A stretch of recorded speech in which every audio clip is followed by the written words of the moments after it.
Thursday afternoon, everybody. It's Jim. It's Amadeus, and Amadeus, our adopted team, the Texas Rangers, set a record last night. They won the World Series, which is good on them, but they went undefeated on the road in the playoffs from when the play-in situation where they had the wild card all the way to the World Series. Didn't lose a game on the road. That became history yesterday. Yeah, and it wasn't just like, oh, they went undefeated and played, a few road games. No, they Right. played what, 11 road games? 11 road games. Yeah, they were on the road in the wild card for both games. Right. Swept that. They were on the road in the first round or in the next round there. Mm-hmm. Then they didn't even have the home advantage against Houston. Right. And yeah, they had the home advantage against the Diamondbacks, but luckily they lost one at home, so Right. they were able to win all three in Arizona. Yep. And didn't have to worry about getting on the plane and going back to Texas and play again today, or I'm sorry, Friday night. It was a dominant thing, and Corey Seager, not to anyone's surprise who watched any of the games, was the MVP of the World Series. I would argue that also MVP of the World Series is Bruce Bochy. He has not lost yet. He's won 4 times when managing teams in the World Series. So good on Bruce Bochy. Well, he definitely has another award coming his way. I don't know how you don't give him the Manager of the Year award. You know who I think I, I think you're right, but I think that the Manager of the Year award might go to the Baltimore manager for what he did during the regular season, and so I think that might. There's going to be votes both ways, but I think it's Brandon Hyde. I think is going to be the guy who they're going to pick, the Baltimore Orioles manager, because of you know winning a division when most people didn't think you were going to win the division, and getting his team to play certainly well above their pay grade whenever the season was over. They finished in first place. They didn't get far in the playoffs because, of course, they had to face Texas. But you know, it's going to be hard. I would say either one of those guys would be. You're not going to be. It's not a bad pick either one you pick. Yeah, definitely. But I'd still side with Bruce Bochy, obviously because Mm-hmm. of what he did in the playoffs, and they Sure. did sweep the Orioles. So They did. say what you Yeah. want. Some Absolutely. head to 100%. head there. Yep. There's definitely that. But that so we can put to bed that part of the season. Now the silly season begins in Major League Baseball, which will be the signing of free agents. There'll be undoubtedly managerial changes. There are going to be obviously the potential moving of the Oakland A's to Vegas. Uh, I wouldn't particularly hold my breath if I were you on that one. There are strange things happening in both Oakland and in Vegas on that. And I mean, I've heard everything from if they do decide to move because they can't play baseball in the ballpark for 2 years, that they may play baseball in Salt Lake City. I've heard that they might make a deal to play in the Oakland Coliseum. It's possible they could make a deal to play over in over at the AT&T ballpark in San Francisco. So I mean, there's a lot of crazy going on here. So we don't know A, if they're going to move. We don't know B, if the league is going to let them move, and then C, where would they play? Because they're not going to play in the 117-degree heat of Vegas in the summertime. Where where are they going to play outside of California for 2 years if they actually get the okay to move? And as I said before, the okay to move isn't a lock by any stretch of the imagination. Yeah, I wonder if what's going on with the Raiders and the firing of Josh McDaniels has any effect on the move for Oakland, because if you're a Vegas fan, you got to be thinking, man, we already relocated one disaster franchise from California here. Right. You really want another one now? Yeah, we're taking on the problems of the Oakland team. Um, I wouldn't be surprised. Now this is just a guess because I have no inside information on this, but it wouldn't surprise me if at the last minute someone, and there's more than a few, someone from the Oakland area decided to, you know, buy the team and keep them in Oakland. That has not been off the boards. They haven't started even destroying the old hotel where the Tropicana site, which is where they're going to be, uh, you where they're supposedly building this stadium. So there's a lot of stuff, going on out there that has an effect on what's going to happen uh, in the um, in the future for both the A's and for what Vegas might want in the way of a baseball team. Yeah, I guess we'll just have to wait and see what happens then. Hmm. Yeah, we're also going to have to wait and see whether Jim Harbaugh becomes the coach of the aforementioned Vegas Raiders. So much, much, much on the docket. But that's then, and this is now. And tonight, we have some college football. And we got TCU at Texas Tech. It's obviously a Big 12 game. That's on FS1. Jeff Levering and Mark Hyrick have the call on that game. We got an ACC game, Wake at Duke.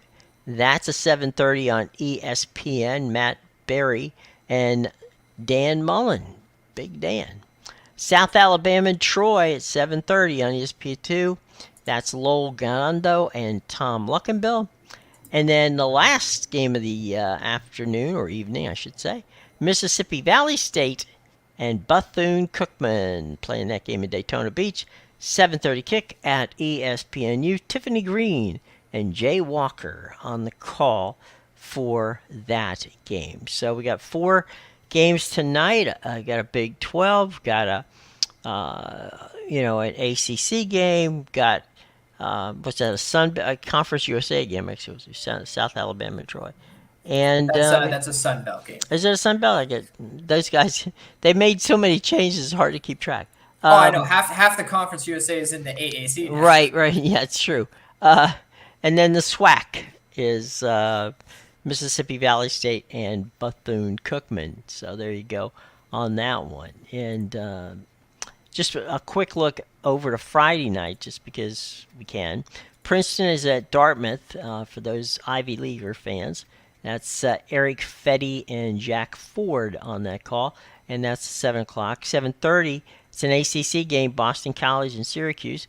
That one will be friends and family only. And then at 8 o'clock, what might be a very entertaining game. It's on CBSN at 8 o'clock. It's Chris Lewis and Robert Turbin on Colorado State and Wyoming. So there you go.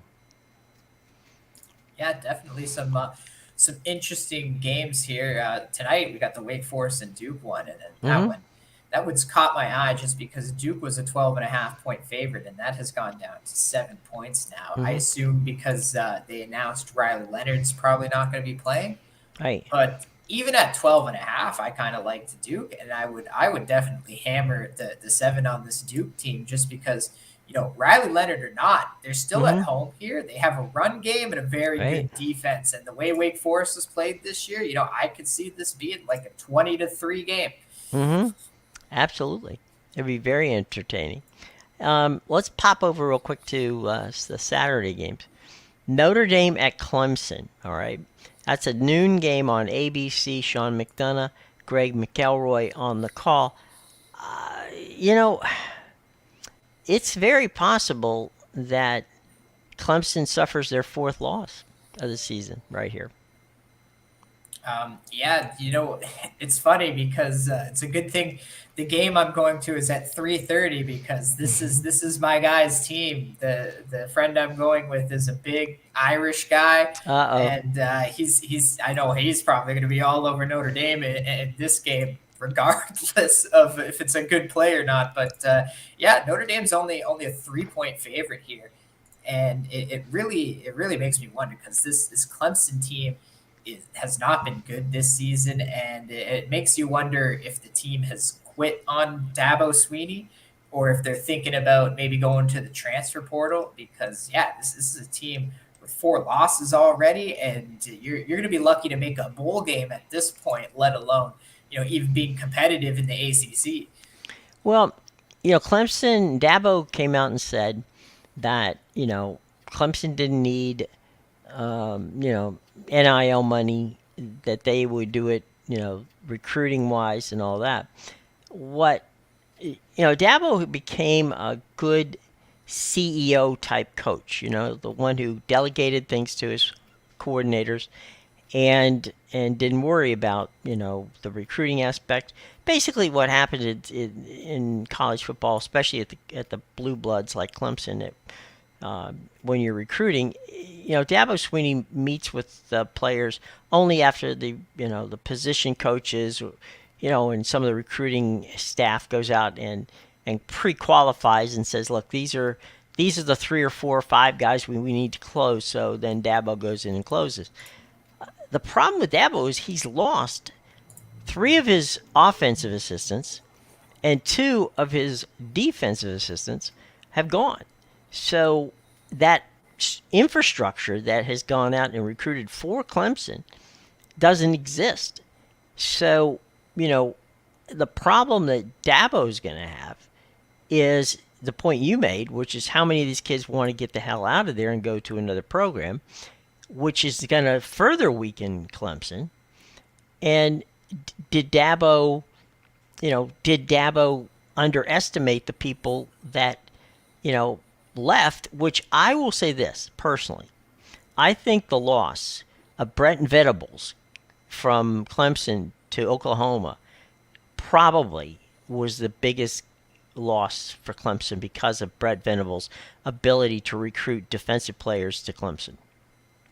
Yeah, I completely agree with you, and you could probably apply the same logic to what's happening over at Alabama with Nick Saban. Right. 100%. Well, yeah, Kirby Smart. you know, it's it's one of those situations where it's like, okay, the student has become the master. That's what happened to Kirby Smart over there. And if you look at Oklahoma, right? If you look at Oklahoma, what Brent Venables did at Oklahoma, yeah, they got a decent offense, no question. Nobody's going to argue that point. But they got a whole lot better on defense. And Oklahoma's defense is much, much better with Brent Venables there than it ever was. And so, yeah, I think that the teacher has become the master in both of those cases.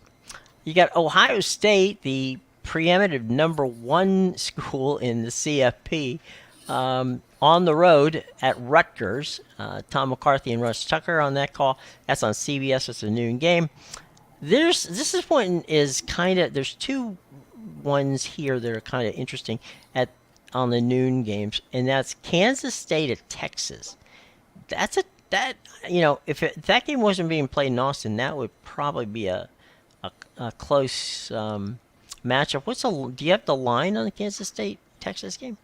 Yeah, Texas is a 4-point favorite, so they Okay. think it's going to be close regardless. Yeah, it's probably going to be, what's the under on that too? I don't think they're going to score a lot of points on each other.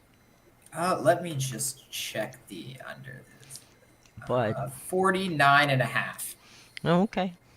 So yeah, I mean a Texas game with a total under 50. That definitely they think it's going to be a lower scoring game, as you said. Yeah. Okay. Well, let's move on to the 3:30 games. I'm looking here real quick. Oklahoma State. It's Bedlam. That's an ABC game. Dave Pasch, Dusty Dvorak, and Tom Luckenbill on that game. Your Oklahoma boys need this win. But see, this is the last time these 2 teams are going to play each other for quite a while, because Oklahoma's going to the SEC.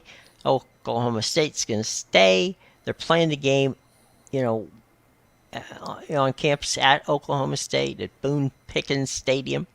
So that's going to be I don't know. what's Vegas think on this one, boss? Yeah, so Oklahoma's a 6 point favorite in this game, and I Hmm. gotta say, I haven't been impressed with them the last 2 weeks. Their Right. defense has definitely improved. We've talked a lot about Right. this year, but yeah, their run defense specifically has not been good the last 2 games, and I Hmm. think they're going to have a real problem against this Oklahoma State team that has seemed to found something with that Hmm. quarterback they decided to plug in, mid-season. What's his name? Alex Bowman, I believe. Yeah. Hmm. Yeah, so he's been lighting it up. Obviously, they're at home, and Hmm. you're right. They're going to have the extra motivation of this is the last time we're playing you for a while, so we're coming for you. And I've always liked that the name that they called, that their rivalry, Bedlam. It's like, they don't try to even hide what it's going to be like, right? It's like, okay, this is crazy, and it's going to get crazier for that one. Um, Number two, Georgia is home to number 14, Missouri, and we talked a little bit about the first part of the week that not for nothing, Missouri is not a bad football team. And, you know, yeah, Georgia beat up on my Gators last week, but so has everybody. More than a few have done the same thing. So wouldn't consider that a major accomplishment. But Georgia looked good against Florida, but that was Florida. They're at home, and a Missouri team, probably the best Missouri team that's played in quite a while, is heading to Sanford. Yeah, and they got some real talent on this Missouri team. We've talked a bit about their one wide receiver, Luther Mm-hmm. Burden III, who's just been lighting it up for them. This is a very good Missouri team. This is actually one of the games I'll definitely have my eye on Saturday, just because Mm-hmm. I don't know if I'll be betting this game. Definitely won't have a play on it, but Missouri, I'm Mm-hmm. going to put Georgia on upset alert here. I think Mm-hmm. Missouri is this kind of team that can give them trouble. Right. And like I said, I don't think this Georgia team has been tested this year, so we'll see. I think this is a game, and the other one that I'm also going to be watching. Again, not going to be betting, but Mm-hmm. just to be watching because I think they could be on upset alert. Is Ohio State? Say Yeah. what you want about the recent history; they always destroy Rutgers, but this is their second straight road game. And Mm-hmm. this is a much better Rutgers team that is Mm-hmm. also, I believe, 6-1 against the spread this year, or five Yeah. and two at least. And so they've been overperforming what the books think from them. They're an 18.5 point dog in this game, but they're at home.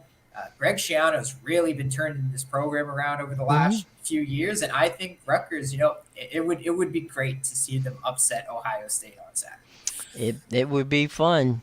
Penn State's at Maryland. That's a rivalry game, and Penn State, might be looking ahead to Michigan. I think that you never know. Maryland has played above what most people thought they were capable of this year, and so we'll see how it plays out. But Missouri, I'm sorry, Penn State is in College Park to face Maryland.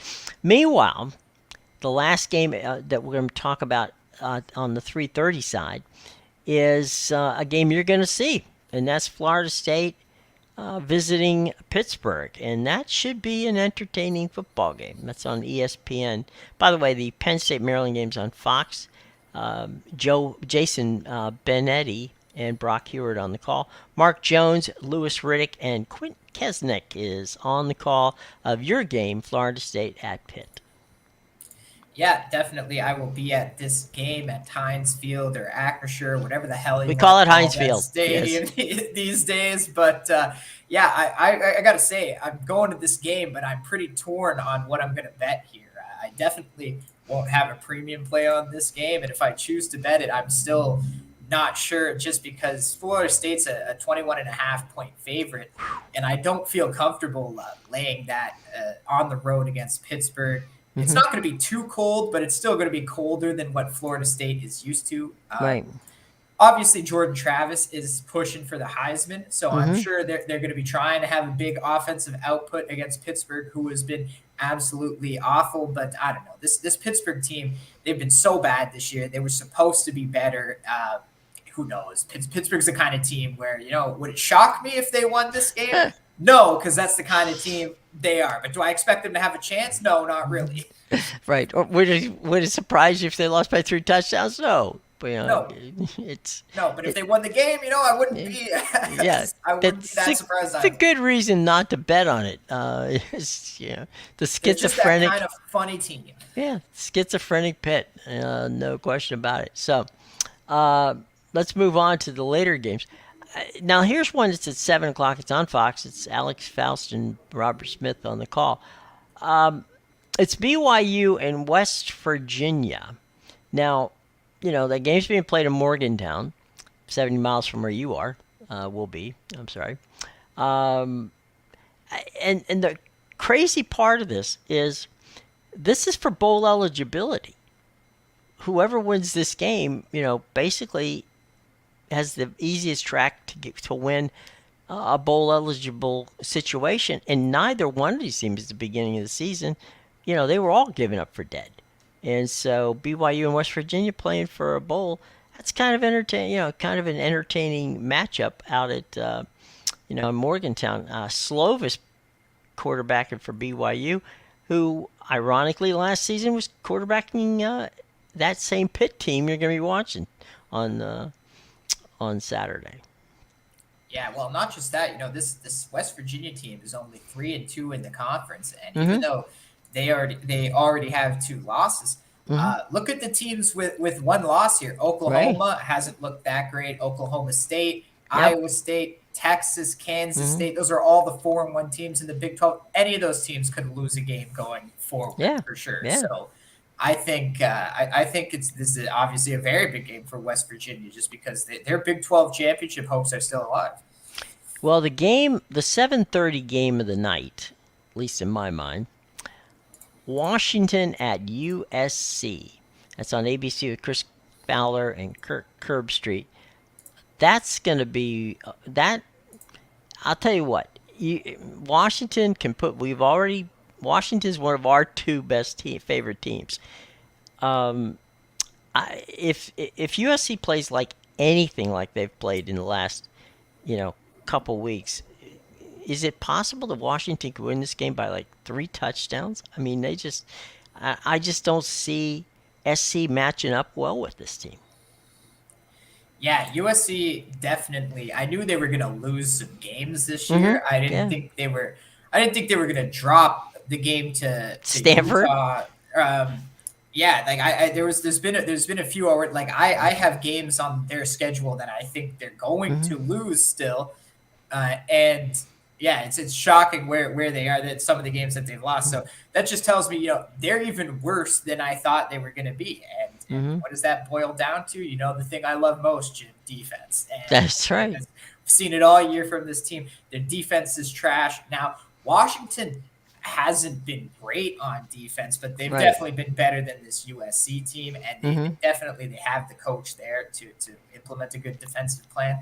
So yeah, I mean Washington, their offense has really been the issue the last few weeks. Right. So Yeah. it's going to be a matter of can the Washington offense compete with the USC offense, because we know USC is still Can probably score scoring points. points at all. Yeah. Yeah. So what's the over on this? 120? It's like a basketball over? Yeah, it's absolutely one of the highest on the board this week. It's 76 and a half. And Wow. that is just absolutely That's ridiculous. like neither team's gonna play defense. Yeah. That like it could, like the game very well could go over that, but there's no way on hell that I can bet an over when the total is 76 and a half. Yeah, that's pretty wild. Um, LSU as at Alabama. That's a 7:45 game on CBS. Brad Nesser and Gary Danielson. They got the A team up down in Tuscaloosa. Um, that's another game where Brian Kelly's going to get judged on what he's done or hasn't at LSU. Yeah, this is a big game for him, I think, because there's going to be a lot of pressure on him, just because not just the way their season has gone this year, but this is actually a team that you beat last year, and if anything, Alabama's gotten a little bit worse than they were last year. So this Mm-hmm. is one where, if you're losing this game, Mm-hmm. I think there's going to be some real questions asked about Brian Kelly here. Yeah, no question. All right, let's jump ahead to the Paction. Pac-12 after dark. Oregon State at Colorado. Big game for Colorado. It's on ESPN, 10 o'clock. Dave Fleming and Brock Osweiler. Uh, if we thought at the beginning of the season it looked like Colorado was a lock for a bowl, they got to win a couple more games to get there, and playing a number 15 Oregon State team at home, probably in the snow. It looks like that's a possibility. Going to be an interesting situation for Colorado in this case.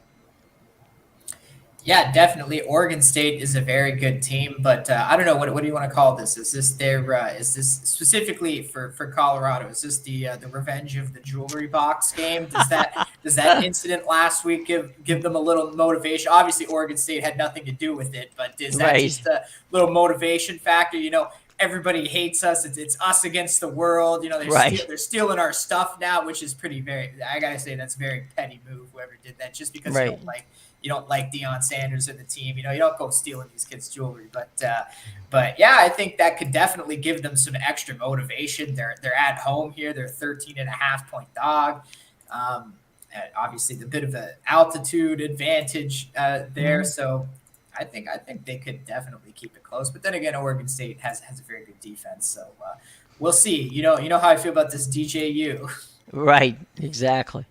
Thursday night football in the NFL on Amazon tonight. Tennessee at Pittsburgh. This is a survivor game, I think. What do you think on this one?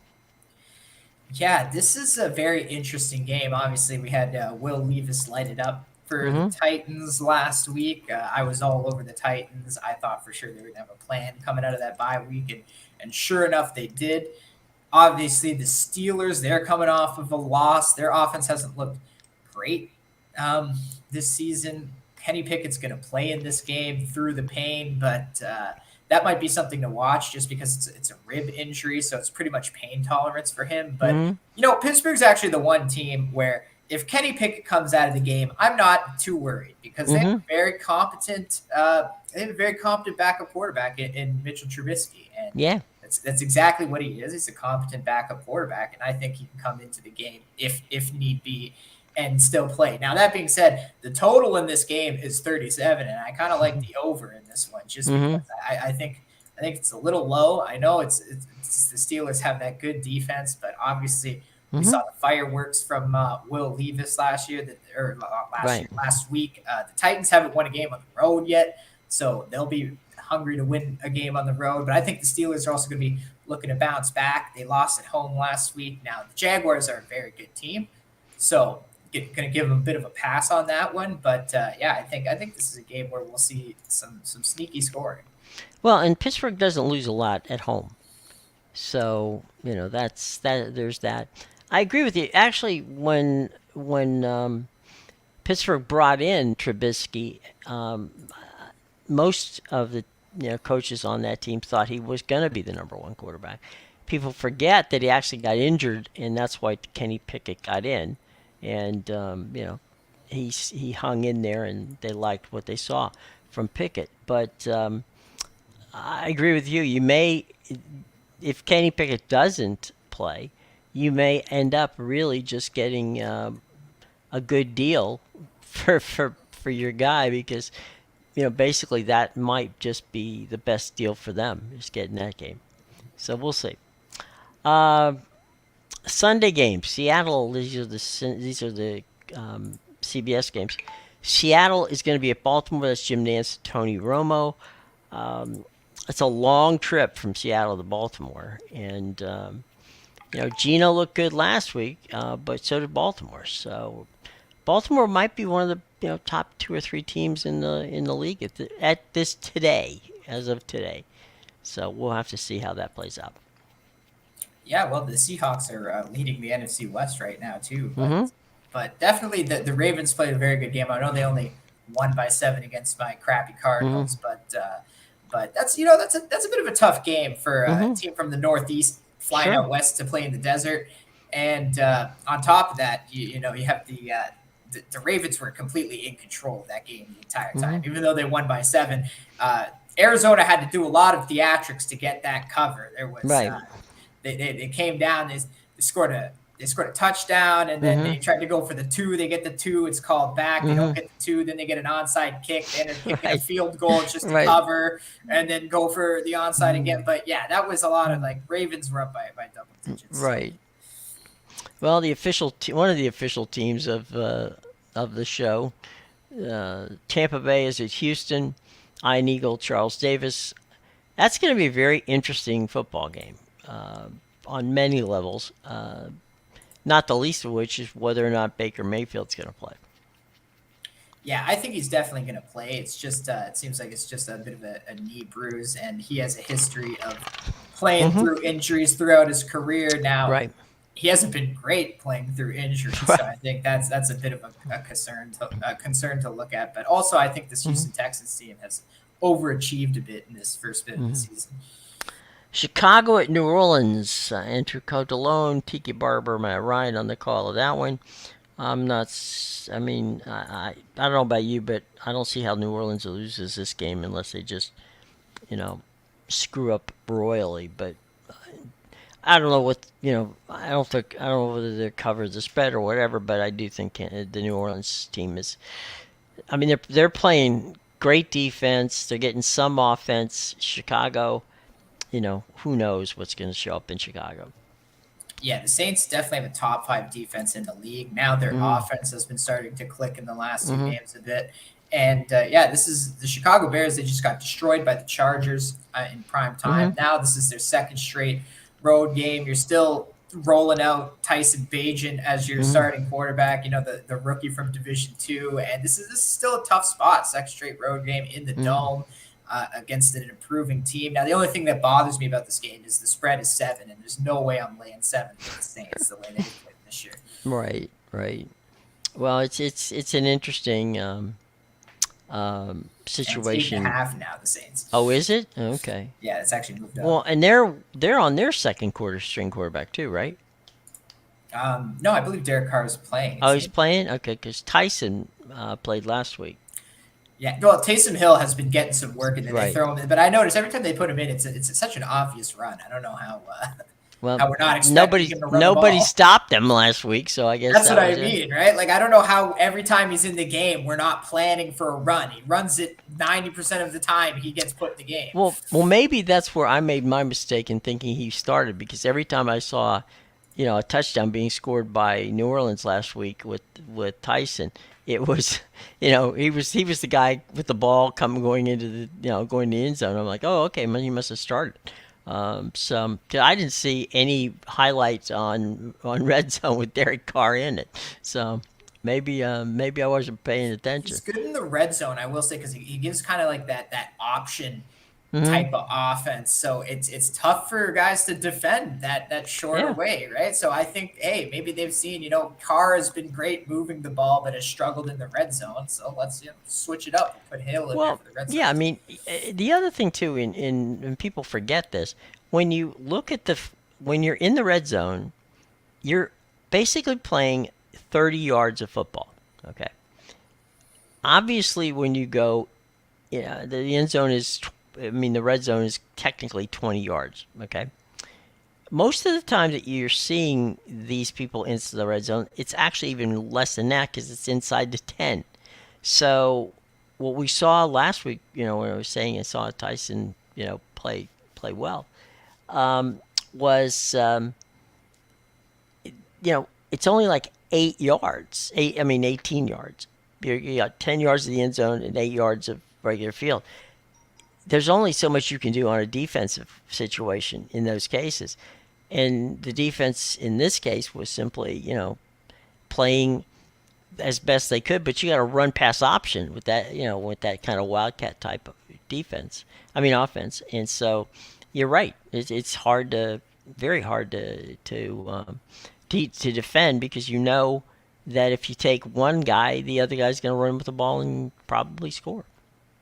Yeah, and so maybe that's something to watch with the Saints going forward. Maybe they Mm, fixed their little red zone issues here. you're right. Maybe 20 to from the 20 to the 20. That's Derek Carr. from the 20 in, it's another. Let's go to our other quarterback. So we'll see. Here's a game that I am quite sure that you have no interest in, and that's Arizona at Cleveland. Spiro Ditas and Adam Archuleta have the call on that one. It's one of my favorite games on the board, Jim. Oh, You I'm kidding sorry. me? My bad. The Cardinals traveling up to pretty much the Northeast. No, Yep. just traded their quarterback who's been starting for the entire season. Right. Now let's roll out the rookie against the Right. best defense in the NFL on the road. Yeah, And it's probably gonna. It I may love not. this game. It may not snow there, but I guarantee it's gonna be cold there. Oh yeah, oh yeah. I love So this game. Cardinals aren't scoring a thing in this game. they just stay on the bus. It's Okay. a 13-0 Browns game. It's all over. Yeah. A Okay. classic 1950s football. Right there you go. Slam down. Okay. The late game on CBS is Indianapolis, Carolina. Um, what do you say about that? Kevin Harlan, Trent Green on the call for that one. Yeah, the good old Frank Reich revenge game.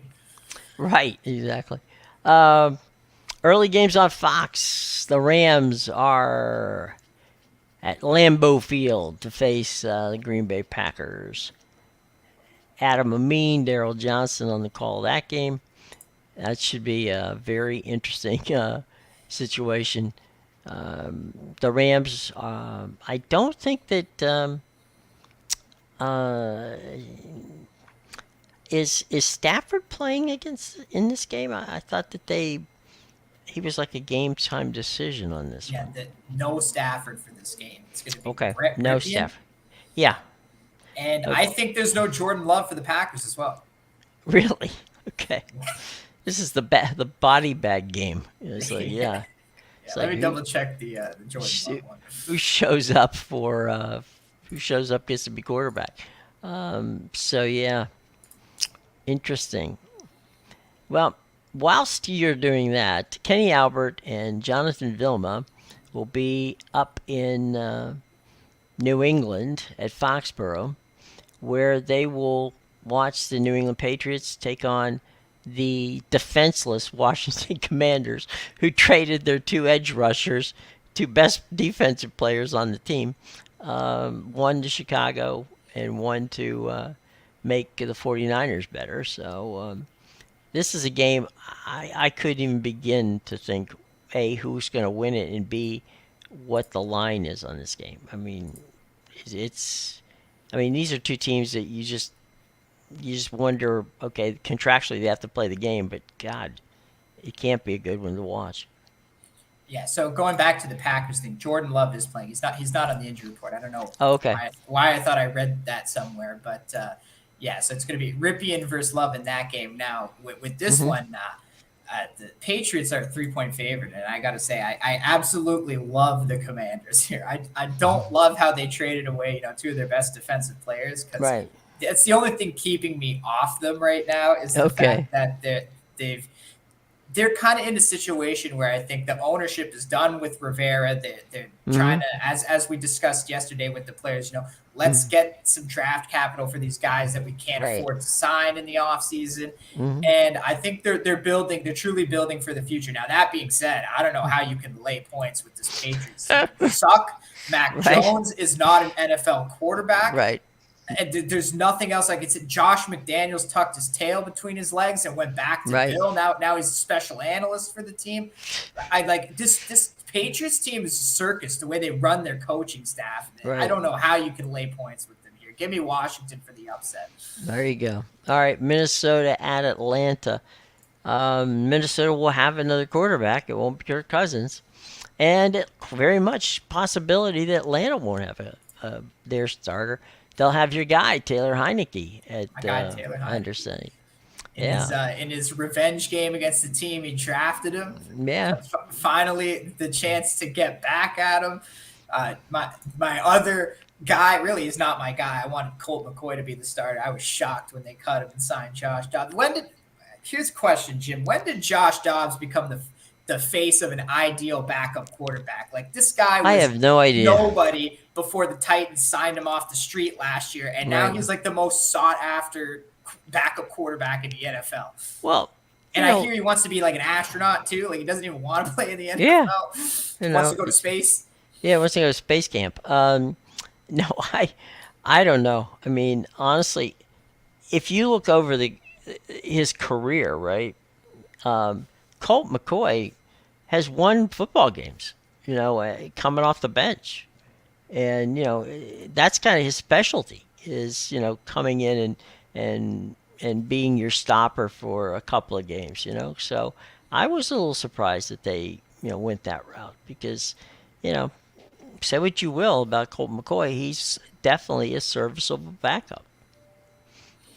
Yeah, and I haven't approved of the quarterbacks they made. They've got rid of McCoy, they got rid of Dobbs now. Right. Still, Kyler Murray's sitting on the team somehow, you know, and it's that driving contract. We'll never get driving rid you of him contract. Right. No, that's a contract nobody wants. Okay. because nobody Our, wants him. It was everybody yeah. called the Cardinals stupid for signing him the contract. Well, And then it's like, well, now good luck getting rid of him. yeah. Nobody's taking that. If you want to get rid of him, you're gonna have to eat that thing. Yeah, you're gonna So have to pull a Raiders and eat the money for a guy who's not even on the team. right. But yeah, but the other thing too, and people forget this as well.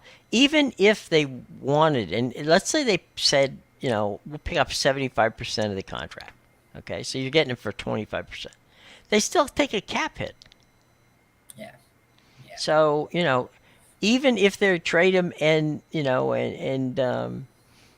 go, I mean, they might be better off, and I don't know that they'd do this. I'm just saying it.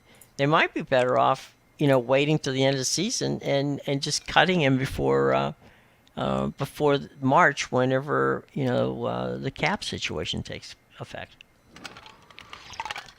yeah. I mean, I would be down for that. Obviously, they're not going to do that Right. because they think they're going to be losing such a valuable player, but really, it's a player nobody wants. Well, I mean, He has there's an that. attitude problem. It's just a work ethic problem. It's really Yeah, what it is. that's true. So here's the game of the day so far. Um, Dallas is in Philly, and it's a game for the NFC East. And Kevin Burkhardt, Greg Olson, the 18 for Fox, will be up the street here in Philly. And Dallas and Philly, they always play each other tough. And Philly, only lost one game. Dallas has had a couple of bumps along the way, so should be a very interesting game. Yeah, I gotta say, I gotta give credit to the NFL for the schedule on this one. They put it in a slot where their only competition is Colts, Panthers, and Giants, Raiders. So I could tell what all of America is gonna be watching at That Giants and 4:30 Raiders on game, Sunday. boy, I'll tell you. Yeah, the Giants and Raiders can see the circus that is Las Vegas Mm-hmm. on the sidelines there. Well, that definitely is going to be an interesting one. Um, the Sunday morning game from Frankfurt, Germany, which is on the NFL Network, Richie Eisen, Jason McCourty, and Dan Orlowski. That's a 9:30 a.m. game. Miami, Kansas City. That's going to be, I would think, a pretty entertaining football game. Oh yeah, definitely. This is the game of the week. Never mind the Mm-hmm. Cowboys Eagles. This Mm-hmm. this is the game of the week, and you can even throw out the Sunday night game too. This Right. one beats them all for sure. I think it's going to be a very interesting game to watch. This line movement has been very interesting as well, just because the Chiefs opened as a 2.5 point favorite. It went all the way down to 1. It's back at 2. It's been all over the place. Hmm. Well, this I don't think I'm talking out of school here, but this is, in my mind, this could very well be for the number one seed in the AFC when Yeah, playoff time comes along. yeah, definitely. They're both 6-2 now, so Yep. definitely whoever wins this game will have the edge going forward. Right. And you got to think that Miami's route to the playoffs going through the AFC East is going to be a whole lot easier than Kansas City's. Yeah, definitely. the Chargers seem like they're starting to heat up. So yeah. Buffalo is taking on Cincinnati. That's the Sunday night game on NBC. So there you go, boys and girls. That's the game on NBC Sunday night. Um, it's this is about the time Cincinnati starts heating up, and Buffalo and Cincinnati have history, so there's a lot of beef to be had on that game. And I don't know. It's one of to me. This one's a coin flip. I don't think it's that way for Vegas, but I could make a case for either team winning this game. well, definitely a coin flip for Vegas because they only have the Bengals as a 2 point favorite in this one, and Okay. this is a rematch of the game that never was last year. Right. You know, Exactly. the game that got canceled because Right. obviously there was the Damar Hamlin incident, and good. Thank God he's okay, but Yeah. he's not going to be playing in this game, and it's probably going to be a very emotional game for the Bills.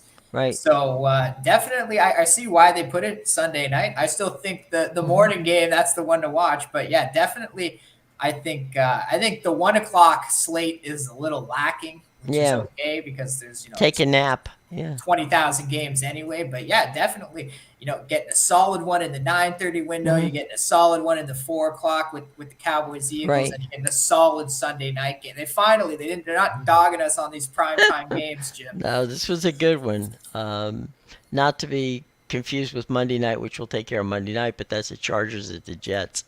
Yeesh. Yeah, well, you Um, know what? This Jets team has been very interesting, right? yeah. Obviously, they took down the Defense. Yeah. Eagles, they took down the Bills at Yeah. home, and it seems like at home they can do wrong. They're struggling to Right. score more than 20 points in their games, Right. but that's the Zach Wilson offense, baby, Right. right? We put up one touchdown and then let the defense do the rest. Hmm. Yeah. Good But luck with that, right? Yes. yeah, I think that'll be an interesting game to watch for sure. Because Yeah. as I said, I think the Jets they do have a very good defense. They've played very well at home this year, and Hmm. the Chargers are starting to heat up themselves. That Hmm. they can claw back to 500 here and then make it a division with the Chiefs there. So Right. definitely a big game for both. Just for those wondering, the bye week for this week is Denver, Detroit, Jacksonville, and San Francisco. So they're not going to be playing. In case you were wondering where they went, that's where they're off. So there you go. All right. Any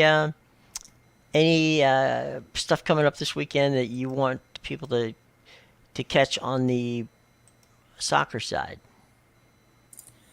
Yeah, I mean, there's obviously going to be a ton this weekend in all the leagues. All the big European leagues. There's some big Premier League matchups as well. I know Foxy's Newcastle is taking on Arsenal this weekend, so that's going to be an exciting match. I think there was some pretty good ones on Sun.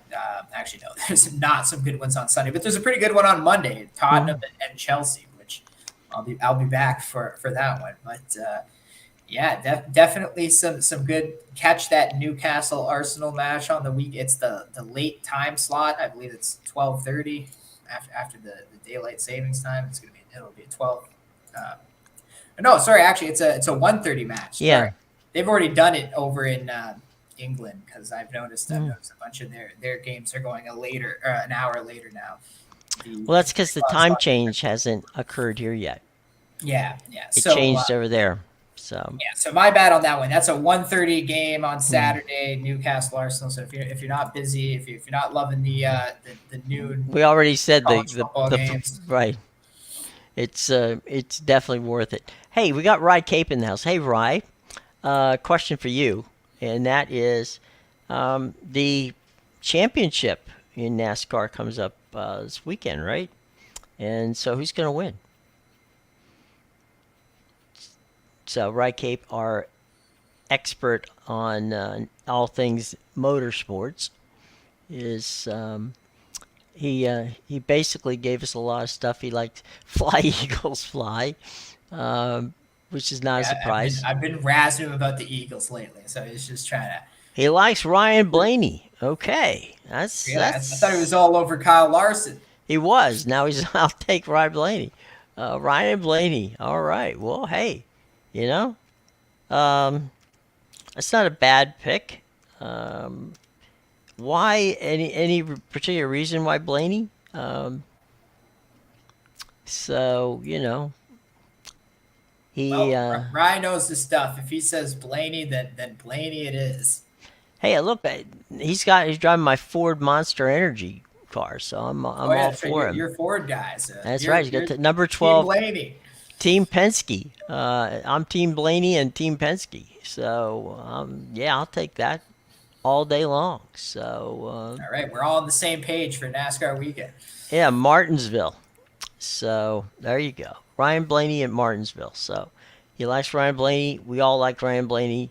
The number 12 Mustang gets in there. So that would be cool. So, all right. Okay, speaking of Rye Cape and of, you know, Amedeus, you've got your picks, and same place as Rye Cape in some of these cases. Great track for Blaney, and his teammates will help. That's true. 100%. Agree with you there, buddy.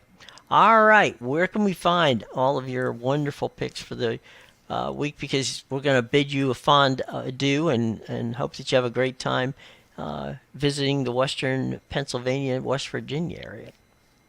Yeah, it'll be good. You make sure you check out my premium plays. You can get them at bigal.com, pickadvisor.com, and theinsidersroom.com. All of those links are in the description below. Tonight, I have a play in the NBA. I got some NFL on the Thursday night game. I got a college football as well, and you can get my whole NFL card I've already posted, and my college football and Premier League card will be up by tomorrow morning, most likely. So you can go check that out. There'll be plenty of action for the weekend. And Rye Cape's in there too. So if you want to get your NASCAR information, Rye's over there, and you can find him too. He's part of the team there. So always glad to have Ryan in the house. So thank you, Ryan, for dropping by. All right, my friend, my partner in crime, you have a great time in Western Pennsylvania. We'll catch you back on Monday, and you'll let us know how well you survived in that on Saturday, and give us a scouting report on Florida State. So there you go. Yeah, definitely will do. And my buddy's already been making jokes about dressing up in Seminole gear, and I told him absolutely not. Am I going as a road fan to Heinz Field? No, no, thank you. Not necessarily a wise choice, that would be. Yeah. So yeah, I'm not sure how you would dress to be a Seminole fan, but okay, fair enough. Other than a Seminoles jersey, but those are not as easy to get as they used to be. So, and honestly, I don't think have a tougher time. I think going to a Steelers game wearing the other team's merch than you would a Pitt game. So they're a little more. Unless you're not wearing Notre Dame, they do not. That's the team that in Penn State and West Virginia, they're not too crazy about. But other than that, you'd be okay. Well, Oh, look, have that's a great perfect. time. Enjoy yourself, and we'll see you again on Monday. We'll be back tomorrow just to go over some stuff and have a little fun tomorrow too at 2 o'clock. So come back and see us. And Rye, you're always welcome. Come on back and enjoy. And we're gonna say so long and safe travels to Amadeus. We'll see him on Monday. All right, everybody. Have a nice weekend. Oops, I'm sorry. Amadeus, have a nice weekend. We'll be back tomorrow at 2 o'clock.